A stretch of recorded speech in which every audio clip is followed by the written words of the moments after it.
As you can see, Collins, I don't know what nanny goat blackened your heart in your childhood, but your poisonous fiddle-faddle of dialogue have taken me out for 15 baby shams, tightly handcuffed me, staggered me down the back of the bike shed, unbuttoned my blouse, drizzled Evian over my nipples, lifted up my skirt, pushed aside my thong, violently caressed my tender cunt until resembling anything but, licking the remaining wet-stained discharge while simultaneously snorting cocaine off my back, forcing my teeth to sink into the thick skin of your thumb, prior to your index finger rubbing milking ejaculants deep into my rim-stretched, bleeding, gaping arsehole with your turgid cock, during the process of clenching the blood clots between your teeth, proceeding to the videoing of marinating my bosom with feces, hence involved to uploading it onto red tubes whilst having a slippery wank to dead horses, throwing 50 pence at my feet, curse me in some filthy European language, I presume Dutch, then bumping off your afternoon cucumber sandwich. Since then, I have been cast asunder onto Lucifer's beard, where I wander in limbo, waiting for a message in need of my services. I do believe that you owe me. Have no fear, I will exact my revenge by exposing parasites like you through my fiction, leaving your naked bottom winking in the sun for eternity. Mark my words. That's pretty basic, if I must say. Lots of love, Anonymous, brackets, you know who I am.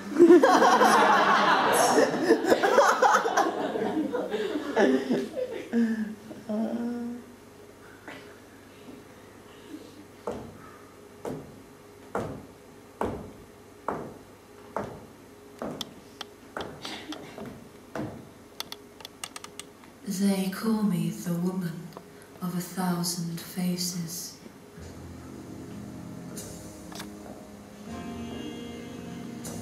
Said to have the most beautiful cough this side of Paris, a frame that drove Aphrodite to bulimia. My resplendence has put people in hospital.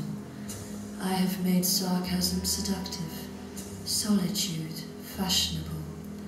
I was the first soul to have the circus run away with them.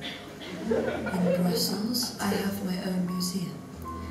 In Washington, they discovered a new emotion and named it after me. But to the dismay of my many biographers, my motive for pursuing a life on stage was anything but romantic. It was simply this. When I was a child, I developed an inexorable addiction for applause. It was a foul, insatiable disease. I can recall my parents, night after night, diligently cheering my ability to fall asleep. Thus, I have never had a dream in my life. But it seemed I was headed towards acting regardless. As a child, I would become tired of the dull quality of my own skin, and so, from time to time, I would borrow the more desirable ones of my friends. I was told reluctantly that they looked better on me, and so it was decided. From then on after, I practiced hard for my career. I did not partake in conversation unless it had been rehearsed, and I removed one wall from my bedroom. A few years later, I had my big break with neo-Shakespearean director Bridget Biscuit. In Hamlet, I played a dark and foreboding atmosphere and received harsh critical acclaim. I don't mind admitting that, whilst many are, I myself am not a great endorser of Biscuit's ambition to combine dramatic arts with fine dining. I have a fine vision, I can recall her cry wildly, that instead of an asp, Cleopatra will be fatally attacked by an omelette. Yes, I remember the auditioning process for this particular part being quite trying. None of them spoke English, just bubbled fat, dramatically. I left Bridget and moved on to more challenging projects.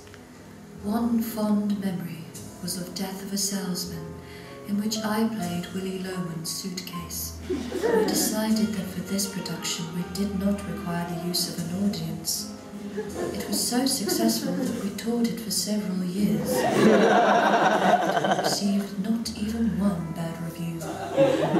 Another equally fulfilling experience was when fresh playwriting talent Archie McDrab presented us with an amusing satire on post-Khrushchev rule entitled Oops, I Tightened Censorship Again, Whoopsie-daisy. I played the intricate part of Brezhnev's eyebrow. Sometimes this life is hard. For they call me the woman of 1,000 faces, and my grandma always told me to wash behind my ears. Can you imagine how many hours I spend in the bathroom each morning? I became tired of burning in the spotlight, so I attempted to kill the theatre. But, disappointingly, she didn't make a sound as I ripped her curtains and threw her to the ground. No cry for mercy, no outstretched hands, just some 10-page soliloquy on death which is supposed to appear naturalistic, but in actual fact no one understands. I left her uninjured, made amends. They call me the woman of 1,000 faces. There is nobody and nothing I haven't been. I can play any role but myself.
Where is Princess Fire and Music?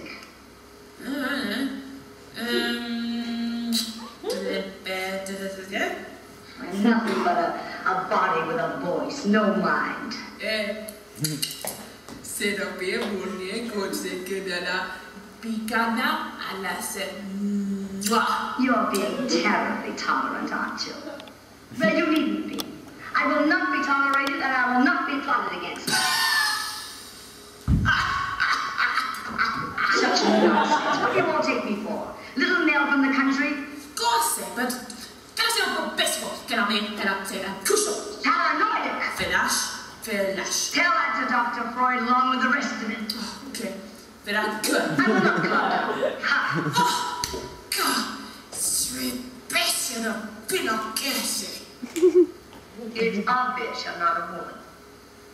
Fa. Don't be condescending. Right? Bella for see. Well, I wouldn't want you to marry me just to prove something. Bada bing, bada boom. Where are you going?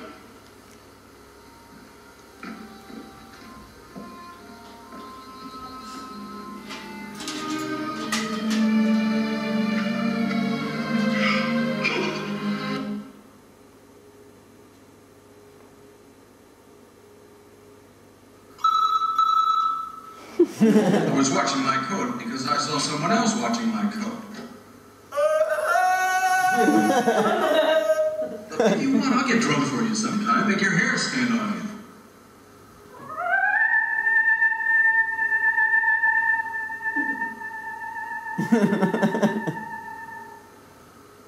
It's a rotten thing to say. Maybe you would have been happier with somebody a little bit more colorful and flamboyant. I thought you said I wasn't.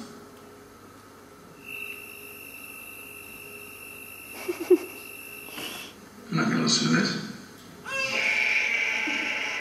No. I'm just as upset as you are. Crisis. We're just yelling. It is. When did this happen? Be careful when you're tired and angry. You may say something you will soon regret. I am now tired and angry. Are you serious? Divorce? Why?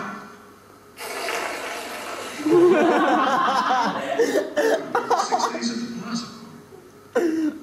How much is that dog in the window? What does that mean?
Alone at last. Finally, I have some time to reflect and to relax. The children, after making many castles of sand, eating many ice creams, are tucked up in bed. My colleagues have been celebrating the success of our matinee since tea time. Come, come, they say to me, drink with us. No, I said, I need some time alone to reflect and to relax. I must say, I became rather depressed when I had missed my second sausage cue. I can still hear them laughing at me. Amateur! They shriek. Boo! They cry. The life of a thespian is a hard one, but a good one. I will happily gnaw these same helpings of pig forever, just for a twinkle in the eye, a sunshine smile, the cry for more. But do they cry out for me? Oh, no! It is punch that they want, that drunken fool.